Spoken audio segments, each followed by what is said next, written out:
full board.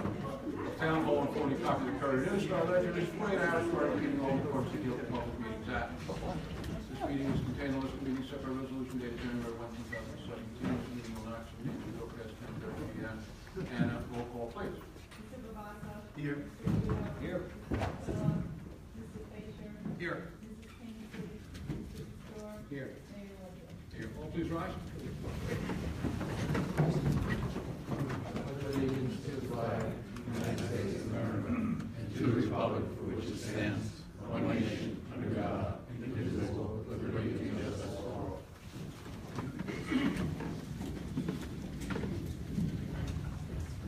Okay, good evening. I'm going to be on the conference session tonight, and it will not be. Although if anyone's here from here wishes to speak at some point in time, you can do so.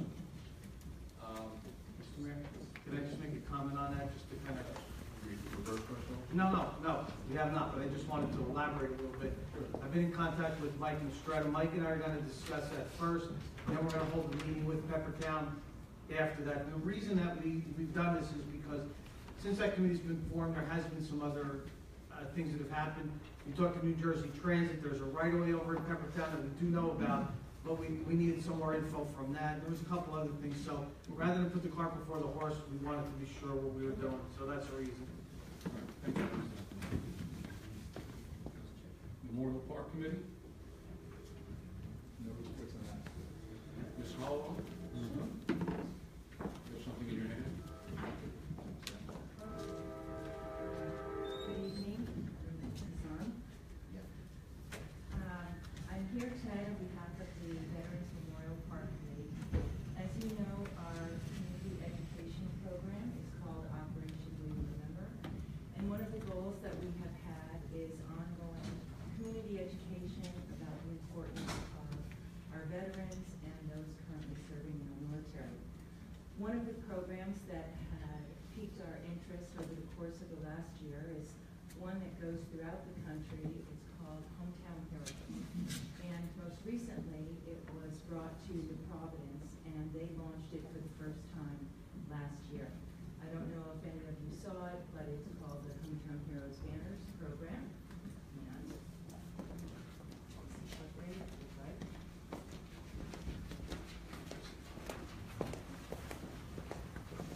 the banners are designed to be the same size as those that are currently up for the holiday season or throughout the year for other reasons. We'd like to be able to have them hung prior to Memorial Day and prior to Veterans Day. They are, each one is custom designed to have a veteran or a currently serving military personnel member on each side. So each banner is actually two people. It is a voluntary program whereby we would do a publicity campaign to our veterans and those locally, particularly through our local VFW, for those veterans or family members who would like to have their individual recognized in this way. We would do the funding for the banners.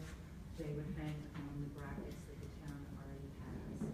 We would love to recommend to you to go forward with this. It's a wonderful way to continue recognizing our veterans and military personnel. And just as a reminder, we currently have 14 young people that are serving in the military, belonging to us in Afghanistan at this point in time. What we do is we would, through publicity efforts, invite people. They submit a photograph, they submit the time of service that the individual had, and we have a wonderful woman that is a business person in New Providence who did their banners, and she's willing to do them for us as well at just the cost to her, which is a significant savings versus going out and having them printed, particularly because each one is custom designed. The next thing that we would do if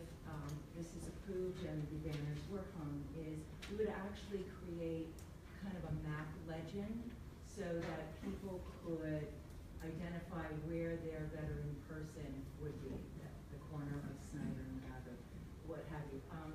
The goal would be that Springfield Avenue and then turning on to Plainfield to the park would be really an avenue of choice. So that's what we would love to recommend. I had spoken to Anna, our committee unanimously would love to recommend that the council proceed with the program. We'd love an answer about it, so that there would be time to get ready for Memorial Day, because it does take time to gather the information and obviously have the banners. So if you have any questions, Any questions from anyone? How long do they take to produce? she can do it in a turnaround time of about 3 days. Wow. So as they come in, she can do it, one of our members will coordinate the material on our end, and then within just through Google Docs, she can do them at that time. Yeah, I saw New Providence, and I recognize many of the people up there, many of whom are deceased. So obviously, this would include, for example, if you lived in Berkeley Heights and your dad lived in Berkeley Heights and was a veteran, if you wish to get your dad on such a thing, you could do so. The relationship is that the person has to have been in Berkeley Heights, so either living or deceased, currently serving, or currently working in Berkeley Heights and is a veteran. As you know, we have several of our police department members who are also veterans, so we would want to be able to have them as part of the program as well. But the link is that it's a hometown hero, meaning that there's the relationship in Berkeley Heights. Well, a small vote here to authorize the committee to move forward. Mayor, may I just ask a question? Is this a program that the township would be joining, that we'd have to take some type of formal resolution No. action, or is this just something No, that? it's just, we it's just be programs purchasing that vehicles? volunteers have done throughout the country, but it's Okay. not an official. Like the not a biggest nationwide part. program that we'd be contracting or Joining agreeing? or Okay. whatever, no. Yeah, do we need, I mean, That's the what I act was. is authorizing the use of the poles, and presumably DPW would put these up, right? Yes.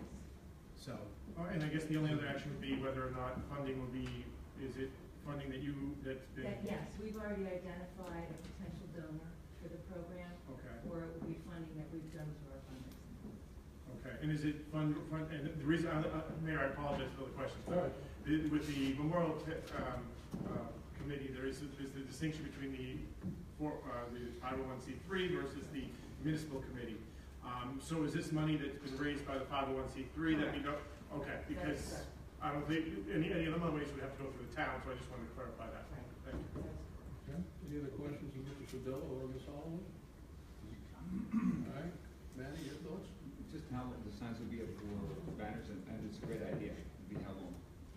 The goal would be to have them up for the month of May through Memorial Weekend, and then for probably about mid-October into Veterans Day, since Veterans Day is November 11th. And can we use them again next year? Or? Yes, and what New Providence has found is that initially they had their first year of people who came forward, and of course, once people saw them and what have you, there were more, so Yeah. they have additional ones that'll go up this year. So you're good? You're good, Mike, will be good? Peter? That's great. Patient? sounds great. I'm in. Okay. You got it. Thank you. Thank you, Ms. Holloway. Thanks. Okay, Township Council reports. Ravasso? Nothing to report. Photo? Nothing to report. Call? Yes, what? Nothing, sir? Nothing there. No. I could make them, it won't do any good. Encore. I don't have a report, but based upon what occurred the last session, the last meeting, I thought it was appropriate that we redefine what these meetings are and how they are to be conducted from a standpoint of citizens as well as elected officials. And towards that end, I want to make the following comments and then indicate essentially essentially what we're going to do, slight changes, not great changes, slight changes with respect to our meeting. Pursuant to statute, the right to attend a meeting does not necessarily include a right to comment or participate. Public bodies in New Jersey may decide for themselves whether to allow public participation and may impose rules limiting or regulating participation. Nothing in this act shall be construed to limit the discretion of a public body to permit, prohibit, or regulate the active participation of the public at any meeting, except that a municipal governing body shall be required to set a portion of every meeting of the municipal governing body aside, the length of the portion to be determined by the municipal governance, for public comment on any governmental issue that a member of the public feels may be of concern to the residents of the municipality. Accordingly, the township may regulate the active participation of the public at any meeting, such as enforcing time limits, limit each person to one chance to speak for public hearing on a particular item, and requiring that comments be made to the dais. Now, most of these issues arise out of, or commonly, First Amendment claims that are brought by citizens claiming that some form of the First Amendment right has been breached during a public meeting. So much of the case law will flow out of federal district court, and it did in this instance in our circuit, which is the Third Circuit. If any member of the public becomes unruly or uncivil, the mayor presiding of the meeting is authorized to direct any such individual to leave the meeting, including having them escorted from the meeting room by the police. New Jersey Supreme Court in Bessler versus Board of Education of West Windsor, Plainsboro Regional School District, stated a public body may control its proceedings in a content-neutral manner by stopping a speaker who is disruptive or who fails to keep to the subject matter on the agenda. Speech or whose speech becomes irrelevant or repetitious. The court further goes along to say, in a particular case, an individual at a meeting was removed during the public comment period because he was, quote, repetitive and truculent, close quote. Truculent is an adverb, okay, which essentially, coming from a Latin root word, means belligerent. We don't want anyone repetitive or truculent. And, quote, repeatedly interrupted the chairman of the meeting, close quote. The Third Circuit, which is our circuit, Court of Appeals affirmed the dismissal of the plaintiff's First Amendment claims, claiming that the chairman's aims and motives in ejecting the plaintiff were content neutral to prevent badgering, constant interruption, and disregard for the rules of decorum. The Third Circuit emphasized that the First Amendment does not require the presiding officer of a public meeting to sit idly by while a speaker attempts to hijack or filibuster the proceedings. Okay, that being said, what we are going to do is strictly enforce the 3-minute. All right, we're going to maintain the 3 minutes. Strictly enforcing. Mr. Pastor will be doing so. Mr. Pastor, when there is 30 seconds remaining in your 3 minutes, we'll put up the yellow card that he has so you'll know you've got 30 seconds remaining. Okay? When the buzzer goes off, that's it. If you are mid-thought, mid-word, mid-sentence, sit down. That's the rule. Okay? Now, all questions are made to the dais. There will be no turning around and speaking to the audience. If you want to hold a pep rally with members of the audience, you can arrange to do that on your own time. Speak to the people up here. All right? It's that simple. I ask you also to be respectful for anyone who's at the dais. If you have a comment, please don't comment at them or towards them while he or she is speaking. All right? I think we owe the individual the courtesy to be able to speak. You can disagree with them. You'll have your opportunity, perhaps, to get up and do so. All right? So please extend the courtesy. All questions will be directed to the chair. Okay? The 3 minutes will be enforced.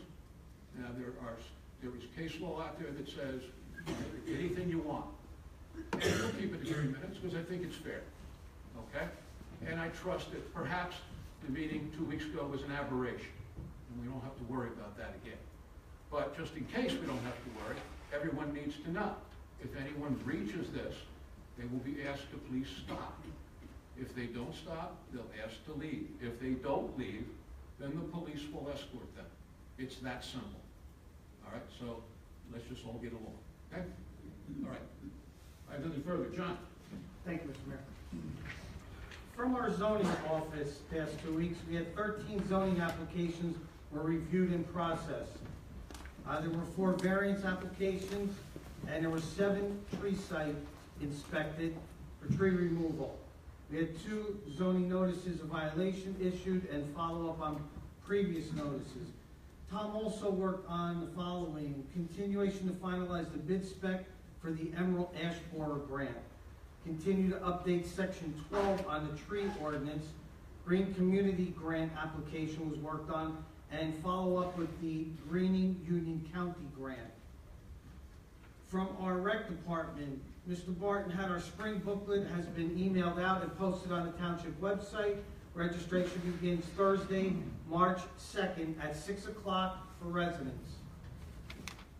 From our construction department, we had 16 new applications with 38 permits were issued, 36 plans were reviewed, permit fees collected of $12,145, COA fees were $10,958, and a penalty of $4,000 was collected from Embassy Suites.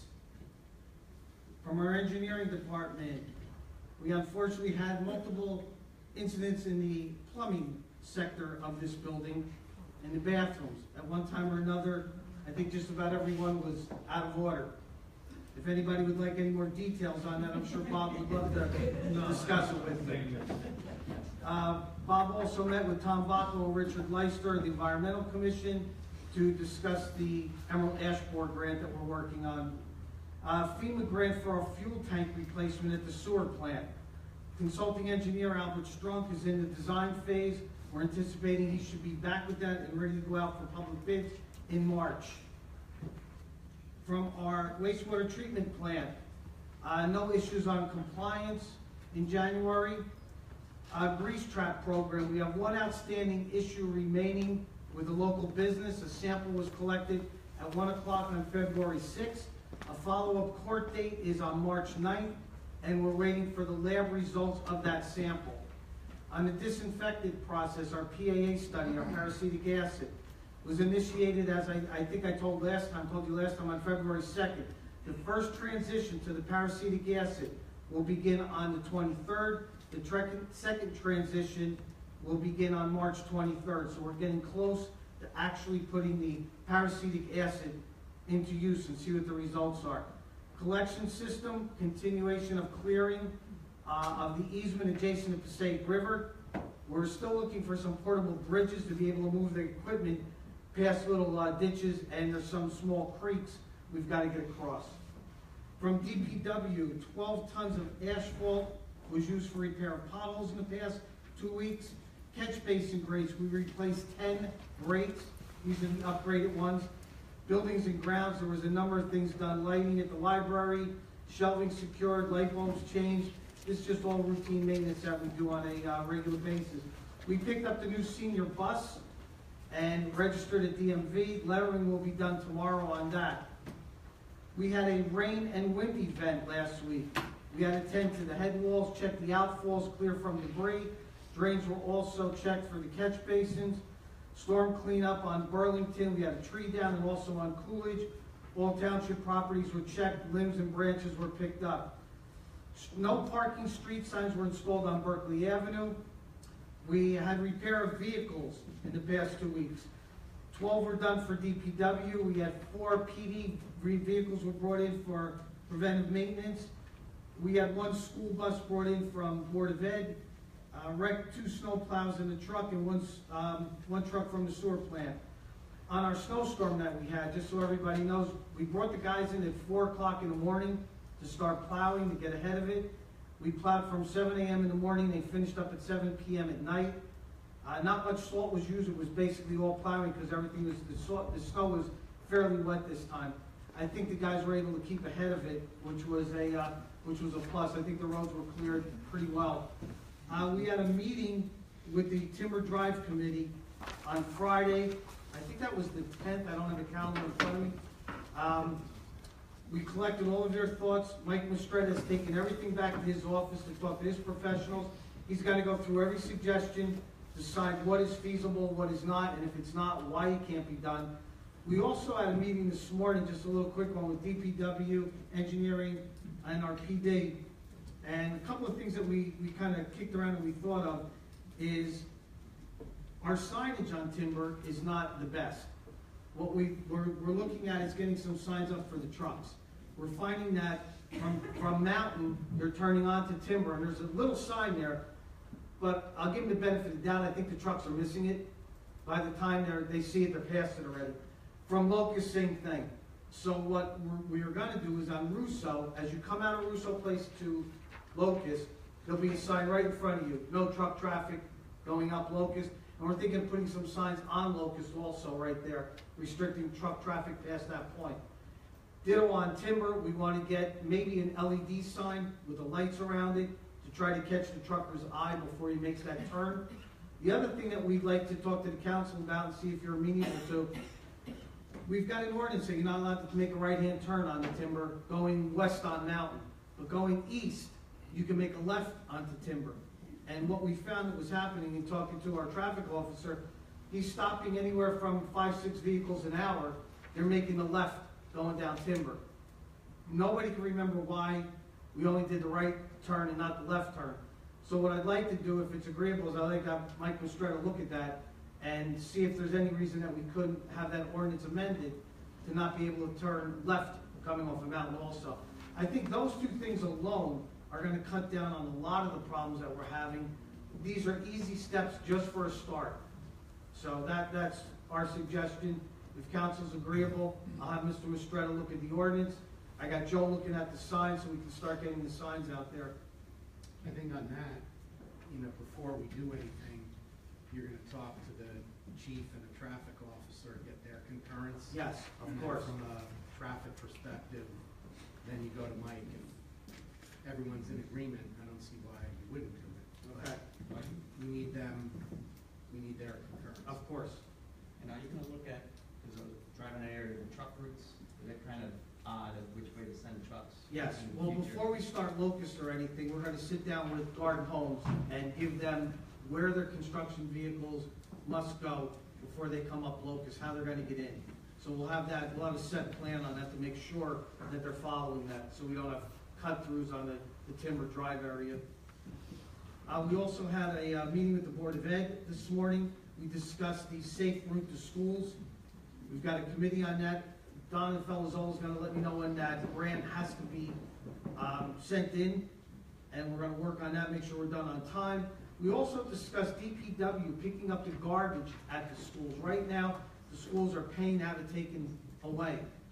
With our garbage truck, the green garbage truck, when it gets back, we're talking about picking up all the garbage that, we do our own now.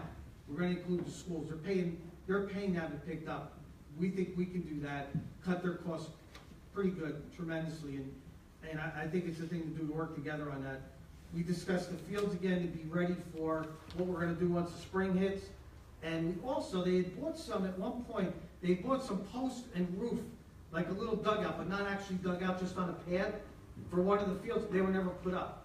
We're missing an engineering study as far as footings go. We're gonna get that done. Tom Barton is looking into who the manufacturer is. We may be able to go back to the manufacturer and get the detailed plans that we need. And then our DPW guys will be able to put those up. Right now, they're sitting in boxes. They've never been used. Is that a town field?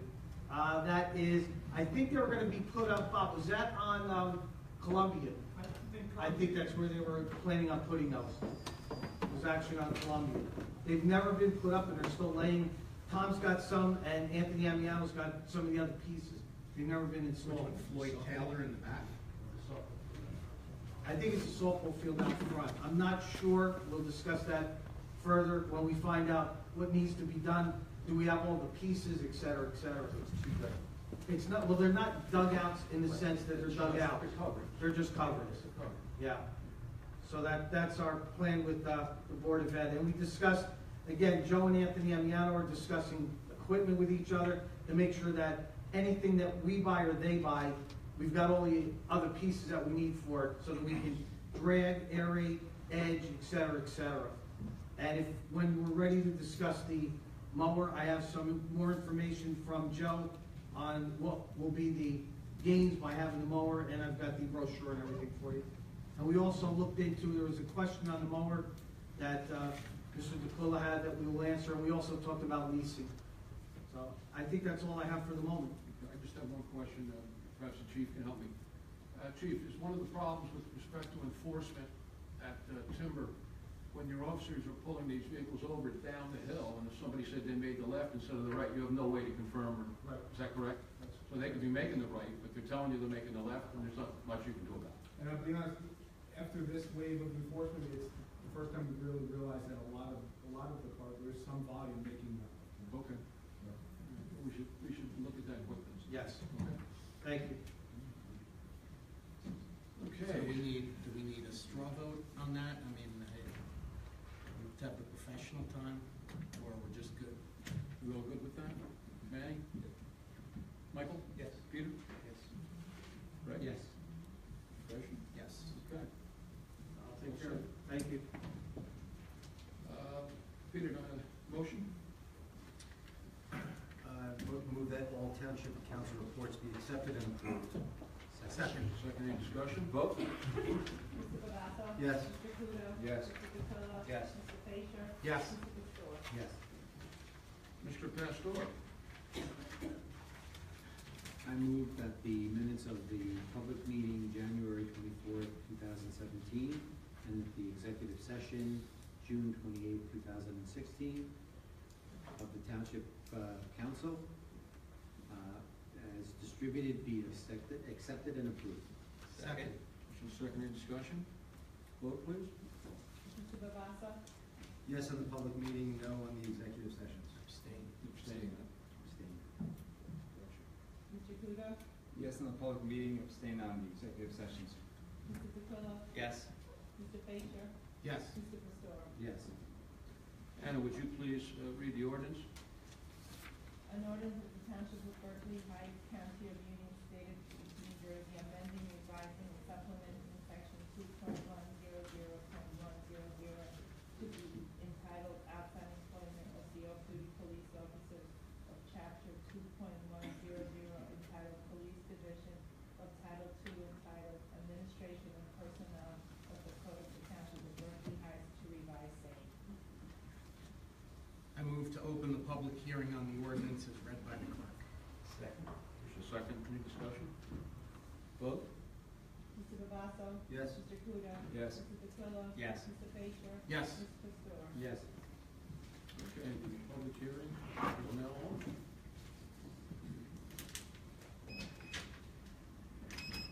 Tom Forager, 14 Dorset Road. I have some concerns about this ordinance. First, in 2.100.100C4, you're giving the administrator sole discretion to determine if a nonprofit gets reduced rates on these township police services. And there seems to be no right of appeal to the township on that decision. I wonder if this is a good idea. Maybe it would be better to at least establish some objective criteria on whether the discounted rate is allowed for a particular nonprofit. Second, it seems to me that everybody should pay the same rate, whether township sponsored or not, and whether they're deemed township sponsored or not. Otherwise, there is a kind of cost shifting of nonprofit entity costs to profitable entities. And nonprofit, though, is really not much different than a profit-making enterprise. The only real difference is that it is subject to what's called a constraint on distribution of profits. Third, if you do go ahead with this cost shifting, I think there should be an annual report on who received the benefit in the interest of transparency of government. Thank you very much. Thank you, Mr. Orchard. 140 left. Thank you. I give it back the remainder of my time.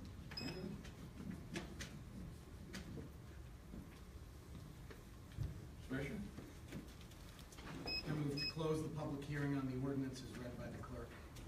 Second. Motion second, any discussion? Vote?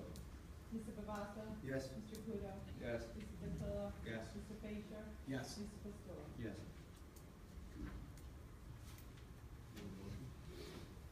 Oh, I move that the ordinance is read by the clerk and hearing held hereon be adopted on final passage, and that the clerk be directed to advertise same in the Courier News. Second. Motion is second, any discussion?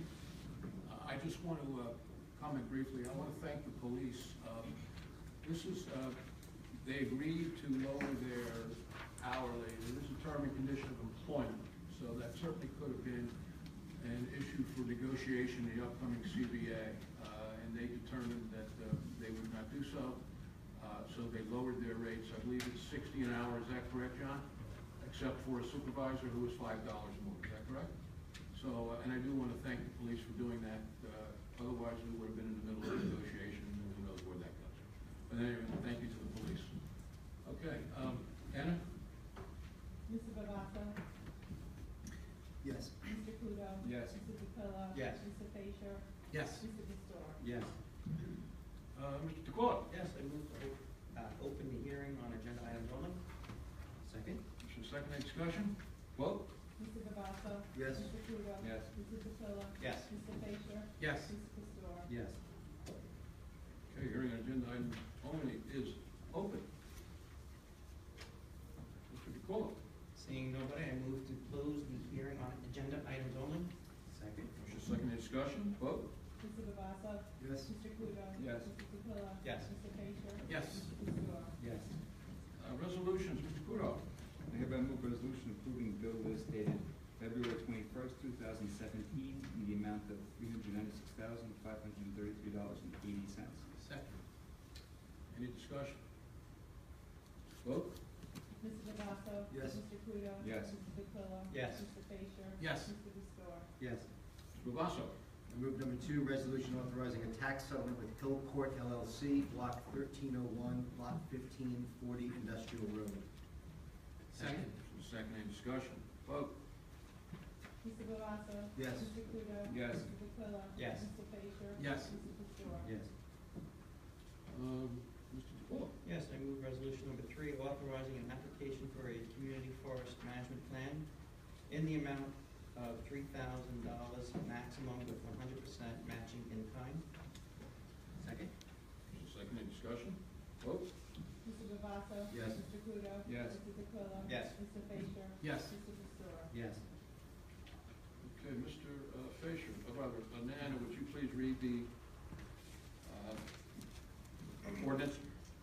Capital ordinance appropriating $105,760 from the capital improvement fund for the acquisition of various equipment in and by the township of Berkeley Heights in the county of Union, New Jersey. I move that the ordinance is read by the clerk, be offered on first reading, that March 7th, 2017 be set as the day for public hearing, and that the clerk be directed to advertise same in the Courier News. Second. Motion second, any discussion? Vote? Mr. Bevato? Yes. Mr. Kudo? Yes. Mr. DePillo? Yes. Mr. Fasher? Yes. Mr. Pastore? Yes. Mr. Fasher, if you continue, please. Anna, please read the ordinance.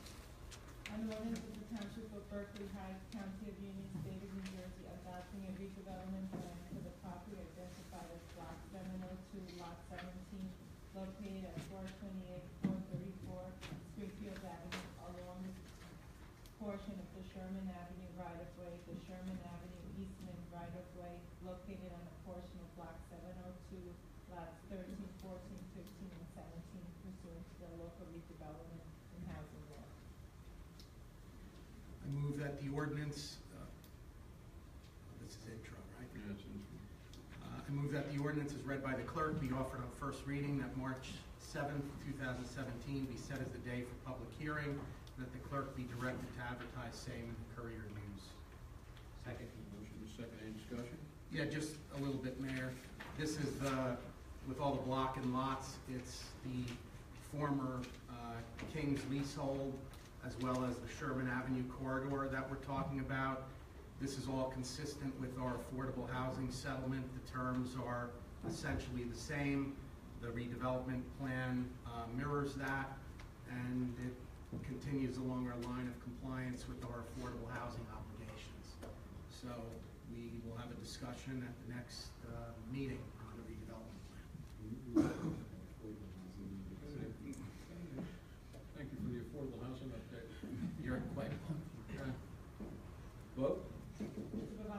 Yes. Mr. Pluto? Yes. Mr. DeQuilla? Yes. Mr. Fasher? Yes. Mr. Restore? Yes. And please read the third ordinance. An ordinance of the Township of Berkeley Heights, County of Union, State of New Jersey, amending, revising, and supplementing the Township Land Use Ordinance to establish residential density regulations in the downtown zoning districts of the township. I move that the ordinance as read by the clerk be offered on first reading, and that the date, March 7th, be set as the day of public hearing, and that the clerk be directed to advertise same in the Courier News. Second. Motion and second, any discussion? Vote? Mr. Bavasso? Yes. Mr. Pluto? Yes. Mr. DeQuilla? Yes. Mr. Fasher? Yes. Mr. Restore? Yes. Mr. Rosso? I move to reopen the citizens' hearing. Second. Motion and second, any discussion? Vote? Mr. Bavasso? Yes. Mr. Pluto? Yes. Mr. DeQuilla? Yes. Mr. Fasher? Yes. Mr. Restore? Yes. Citizens' hearing is now open. Pastor will be the timekeeper. Mr. Rosso? Seeing nobody, I move to close the citizens' hearing. Second. Second, any discussion? Vote? Mr. Bavasso? Yes. Mr. Pluto? Yes. Mr. DeQuilla? Yes. Mr. Fasher? Yes. Mr. Restore? Yes. Mr. Fasher? Whereas the provisions of the Open Public Meetings Act, NJSA 10:4-1 et sec, expressly provide that a public body may move into executive session and exclude the public from that portion of the meeting at which the public body discusses any of the 9 areas set forth in NJSA 10:4-12B. And whereas the Township Council of the Township of Berkeley Heights has determined it necessary to move into executive session discuss the following subjects, all of which are included in the aforesaid exceptions. 1, attorney-client privilege, land transaction, Berkeley Plaza caterers. Now therefore be it resolved by the Township Council of the Township of Berkeley Heights that it does hereby move into executive session pursuant to NJSA 10:4-12B to discuss the aforesaid matters, and it is further resolved that the aforesaid discussion shall be made public either at the public meeting following said executive session or at such time as any litigated or personnel matters are concluded or upon conclusion of any negotiations or related discussions or as otherwise specified. And it is further resolved that this resolution shall take effect pursuant to law. Second. Motion and second, any discussion? Vote? Mr. Bavasso? Yes. Mr. Pluto? Yes. Mr. DeQuilla? Yes. Mr. Fasher? Yes. Mr. Restore? Yes. Okay, we will be going to executive session. We will come out only to adjourn. Thank you all.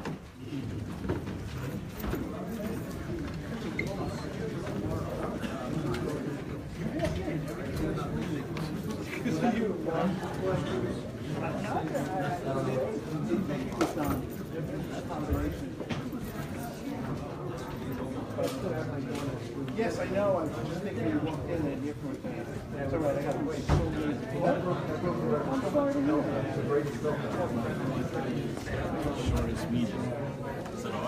No, not yet.